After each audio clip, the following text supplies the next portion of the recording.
more time. Hey, we're gonna celebrate.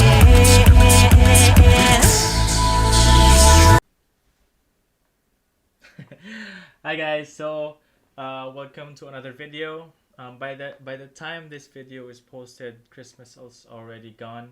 So to everyone, Merry Christmas and advance Happy New Year. So for those who have watched the unboxing, thank you. And for those who have not, and if you're curious about the components or parts that have gone into this build, go watch it. I'll put the link down below or within this video.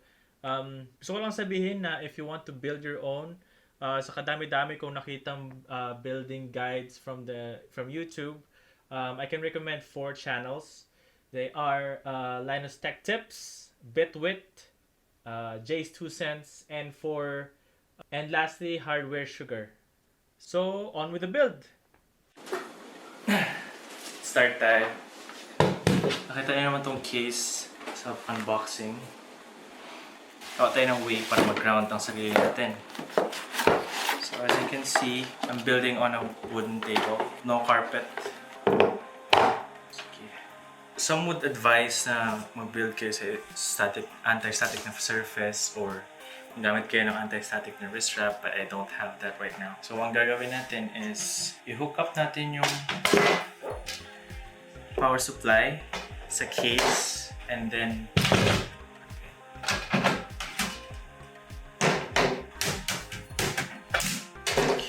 kunin natin yung bracket. Kaya pala, for this build, generally kailangan nyo ng screwdriver. In some motherboards, mag-require sila ng mga precision screwdriver kasi may mga maliliit na screws, and a knife, not necessarily a steak knife, pero yun meron.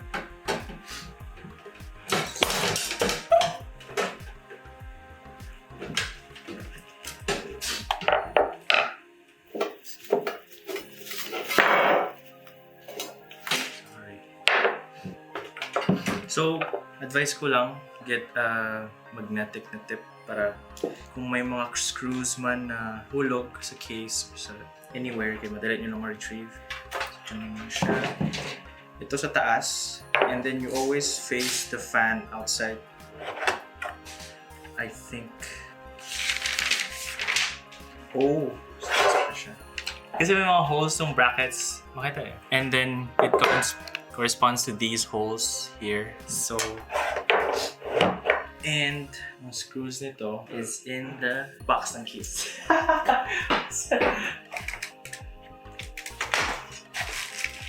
Oh, tama pala.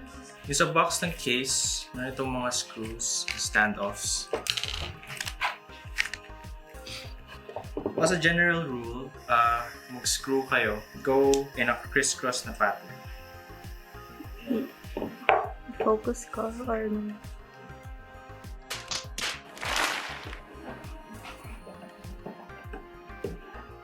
Kita nyo? Generally, mag-crisscross kayo. But in this case, 6 man ang screws niya. So, you go crisscross and then here sa middle. Ginagawa yan para hindi ko mag-misalign. Hindi mag-misalign yung installment niya. I-remove ko tong bracket. So, don't do it like this, ha? Na kayo nalagyan ng mga screws kasi you can easily lose them. So here, kaya pala pataas ito kasi andito yung connector niya. Then you just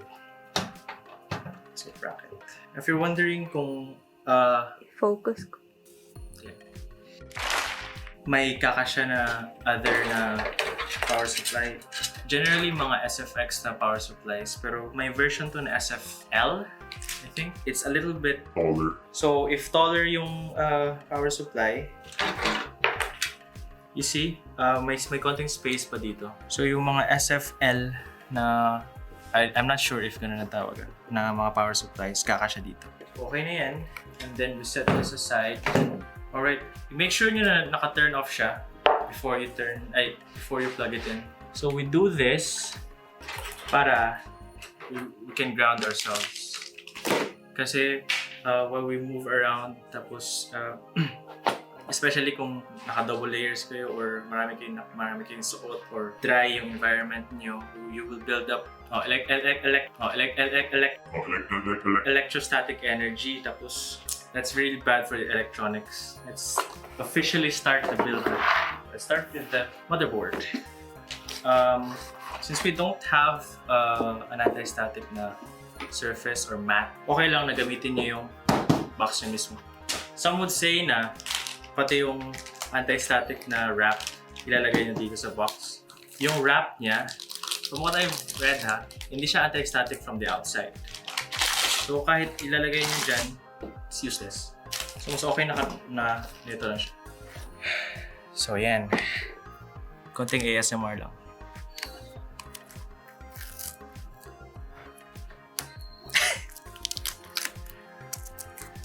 So the first thing we do sa motherboard is we install the CPU. Eto na! Sa mga Intel na CPUs, ang pins is on the motherboard itself. Pero sa Ryzen CPUs, the pins are on the CPU. So, careful lang talaga when you install it. When you hold it upside down, may makita kayong golden na arrow here on the edge. And then, you match it with the arrow na nasa motherboard. Same side. Just lift this up. Then very gently. Pag feel nyo na pasok na talaga siya, it doesn't move. It's time to... Okay, it's secured na. What's next? Cooler? No. The RAM. So, sa mga normal na board, it only has 2. So, makita nyo, may notch dito, which is off-center. And you should match that notch sa division dito sa motherboard para maayos yung installation. So you see here, andito yung notch, andito yung division. So we flip this up. Also, to open this, ganyan. Install it like so. So nervous. At hindi siya pumapasok. Hindi siya pumapasok!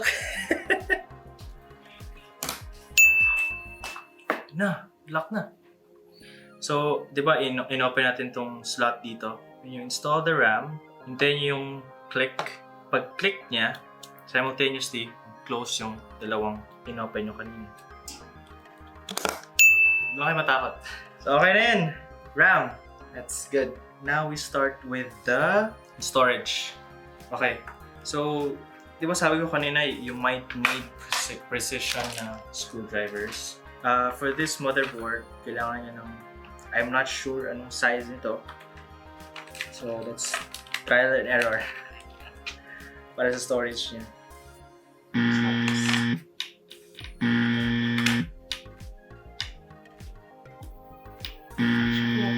What if useless kung purchase nito?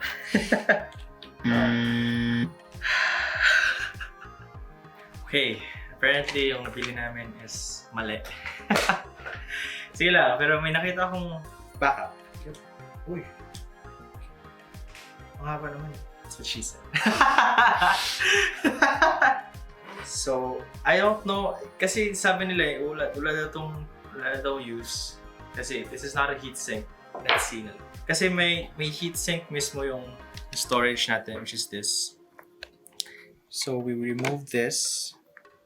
Nice. Sige. So, remove natin yung heatsink. Now, we install the drive.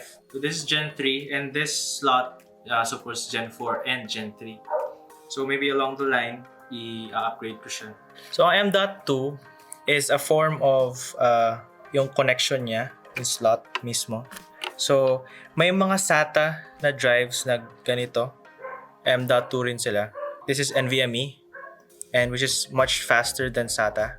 So, baka malito kayo kung anong drive ang kukunin nyo. Oh no, wait. I think I have to remove this. I don't know how.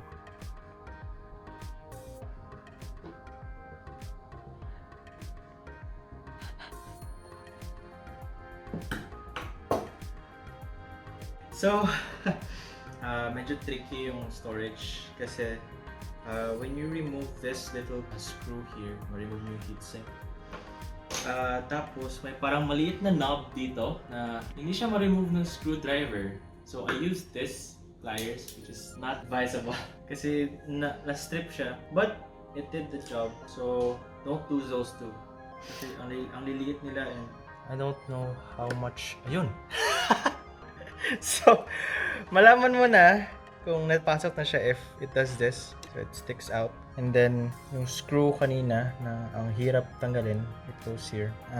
Okay lang na hindi siya ma-tightly screw kasi when you put in the heatsink, ilalagay nyo itong screw na to and when you tighten that screw, kaya ma-tighten na rin itong screw na to. Common mistake. Some people won't bother with this tape and kailangan tanggalin nyo to para it makes contact with the storage and it will do its job.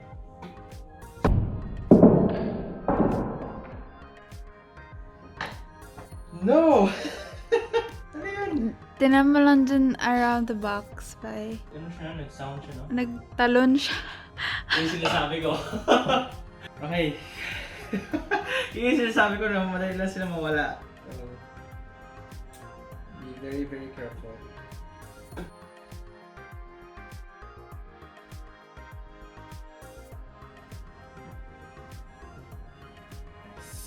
After the storage, go with the cooler. So as I've said, mga AMD na cooler, they require a backplate. Pero sa mga AMD na motherboards, it's already installed, pre-installed. So what we need here sa accessories niya is the brackets, the thermal paste. Tingin daw ng thermal paste. This is the Noctua NTH1. Ano ba to? Okay. So sa original na motherboard, you have to remove these brackets. Actually, itong mga brackets para sa Wraith Prism. So, if ever man may bibili nun, bigay ko na lang din itong bracket. In case wala sila, kawawa naman. Kasi di ba may Good. Kasi may nag-message sa akin na Raffle. kailangan niya daw ng cooler pero wala siyang bracket.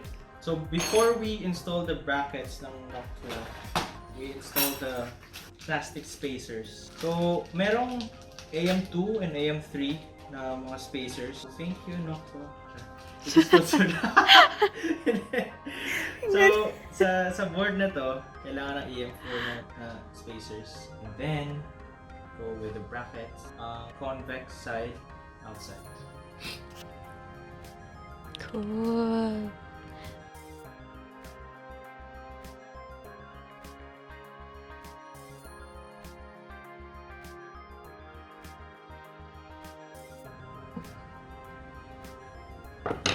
Every now and then, touch the case para mag-ground yung sarili niya.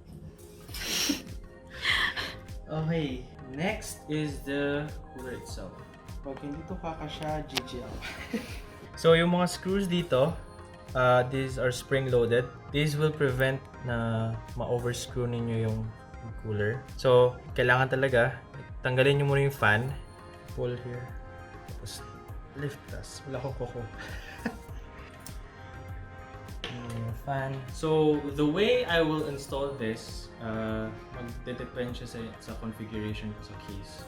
So, since ang configuration ko is a push-pull na type, mag-i-intake siya ng air from the back of the case punta sa heatsink. Ganito siya so that the fan will face here. So, tinanggal natin yung fan kasi pag nakalagay yung fan dito, hindi mo masascrew ito.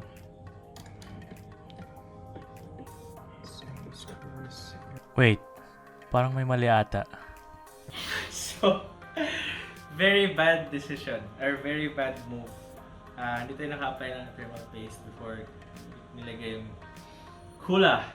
So, ang advice sa atin, pea-sized or rice grain sized na thermal paste. Huwag yung parang over na talaga. Kasi when you put the cooler in, yung pressure from the cooler na pag screw in nyo, that pressure will spread out the thermal paste na. Isipin nyo lang yung green peas good. Alam niyo yung chichirya nga. Green piece. Oh no, what's that? Laway mo. That's okay. P-size rin. So center. Bakit hindi siya nag-work? Alisin mo muna yung cover. P-size na yan. Tanong kayo, yung luto or hindi? Hindi. I think that's it. Okay na. As long as it's in the center. And naga-make contact na siya sa heatsink.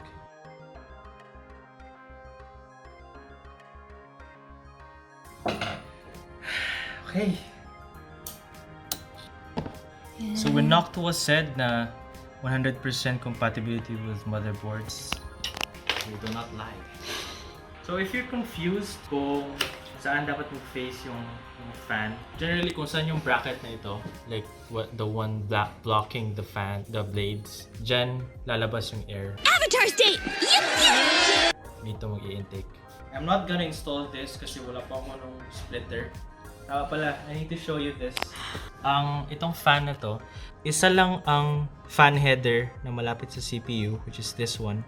So you need the splitter para ma-support mo yung dalawang fans, and you can control those two fans simultaneously sa BIOS man or sa operating system. So dito yung fan header mo, and you can just tuck this in here. So usually tapos na to, and builders would install this to the case na. But it's advisable na you do a bench test for that main course. Usually, ang graphics card, nilalagay na siya pag andun na install na yung motherboard loob ng case. But since we're doing a bench test, kailangan to. In some Intel CPUs, hindi na kailangan ng graphics card para maging successful yung bench test. But in the case of AMD, yung mga CPUs na may G, hindi na kailangan ng discrete na graphics card.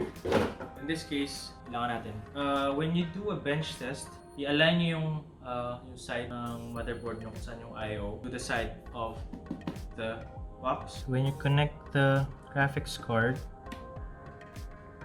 I think it's in. So be very careful kasi naturally sa case, naka-bolt siya sa case. So may 3 na fixed points, 2 bolts here and the PCI na slot. In this case, isa lang ang fixed point. Yeah. Now, you will need this para i-connect sa power supply.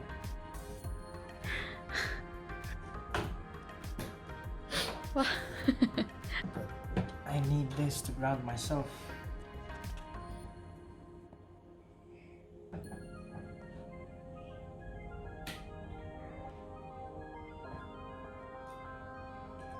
So, itong motherboard na to, I don't think may power button. So, i-connect muna natin siya sa case para you can turn it on. Kada ni Bayani. Power switch. Okay, power switch. Okay, alam ko na. Figure out ko na yung F panels, front panel ko. Yun yung power. So essentially, this is a computer. For a bench test, you don't necessarily need yung storage, pero install ko naman yung storage mismo. Ganyan. So we just have to hook this up sa monitor so that if there is a post or like mag-boot siya, we'll know. No signal. So, power natin yung PSU. So we will know na okay siya if this fan will turn on and this fan will turn on.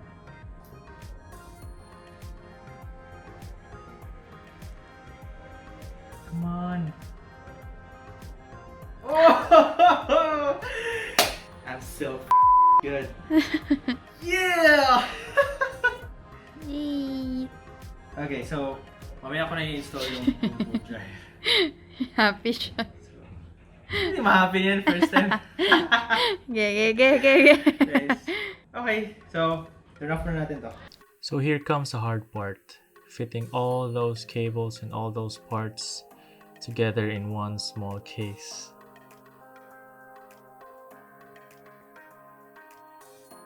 Here you see I'm struggling with the 24 pin, trying to bend it the way I wanted it.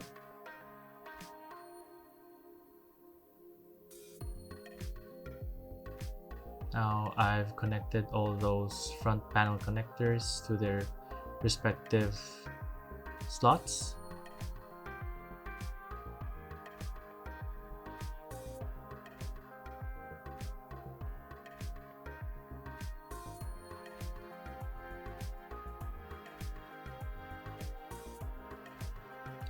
See, I'm still struggling with that 24 pin.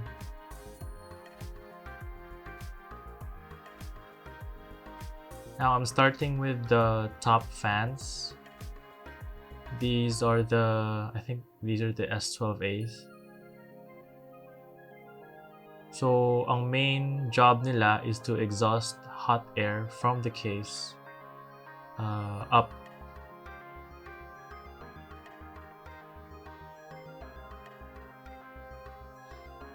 So you can see that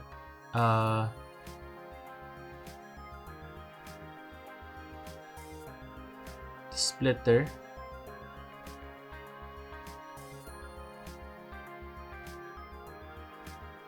Okay, so now I'm putting on the graphics card. It was very tricky because the connectors from the PSU were blocking the graphics card.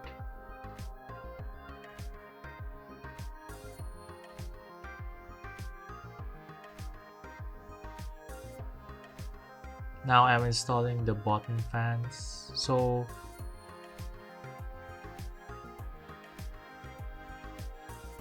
as a supplement to the top fans, these bottom fans will intake air from the bottom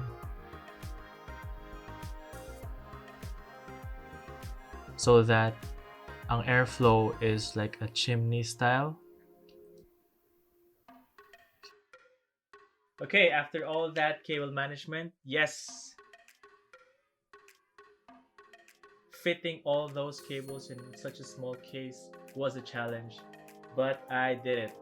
I'm gonna be honest, by the time of filming the build and filming this, I've been tweaking a little bit on the configuration and how the cables worked, and I've also added a new fan and some lighting. So the official look of the build is coming right up.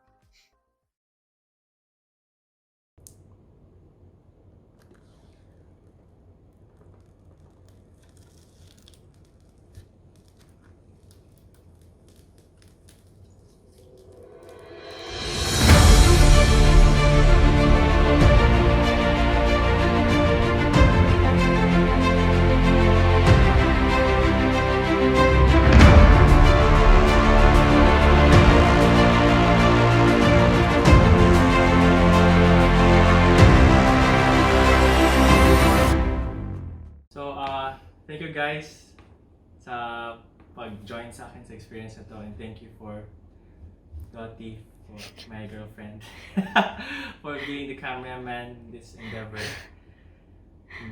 Camera woman. Okay, equality. Sure ka.